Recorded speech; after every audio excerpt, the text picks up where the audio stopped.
Hey my friend, আসসালামু আলাইকুম। আপনার সামনে খুব কঠিন একটা পরীক্ষা। আপনি অনেক দিন ধরে অনেক পড়াশোনা করে আসছেন, প্রচুর পরিশ্রম করছেন, কিন্তু শেষ মুহূর্তে এসে মনে হচ্ছে পারবো না।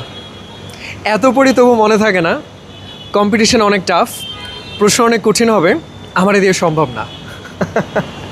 আমি নিজে এই অনুভূতির ভিতর দিয়ে বহুবার গিয়ে আসছি জীবনে।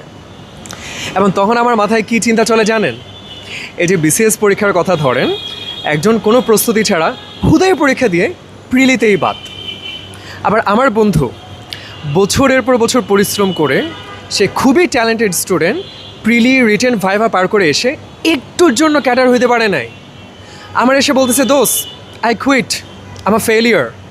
আমি বললাম যে মামা, যে মানুষটা কোনো প্রস্তুতি ছাড়া পরীক্ষা দিয়ে প্রিলিতেই বাদ, রেজাল্টের খাতায় সেও ফেলিয়ার, আর তুই যদি এত দূর এসে ইউ আর অলমোস্ট দেয়ার, এখন যদি হাল ছেড়ে দিস তাহলে তুইও রেজাল্টের খাতায় ফেলিয়ার। কিন্তু আসলে কি দুইজন সমান? কোনো দিনই না মামা। আমি তো জানি তুই বছরের পর বছর কী পরিমাণে পরিশ্রম করে আসছিস। আমি তো দেখছি রাতের পর রাত তুই ঘুমাস নাই, তুই পড়াশোনা করছিস, তুই মডেল টেস্ট দিতে দিতে লিখতে লিখতে হাত ব্যথা হয়ে গেছে, পেইন কিলার খেতে হয়েছে, তুই বেড়াইতে যাস নাই, ঘুরতে যাস নাই, তোর পড়াশোনার জন্য যে স্যাক্রিফাইসগুলো করছিস মামা, আমি তো জানি। আনফর্চুনেটলি তুই যদি আজকে হাল ছেড়ে দেস, তোর এই স্যাক্রিফাইসের কোনো মূল্যায়ন থাকবে না। কেউ কোনো দিন জানবে না তুই কত কষ্ট করছিলি, তুই কত এফোর্ট দিছিলি। এটা কোনো মূল্যায়ন কোনো দিন হবে না।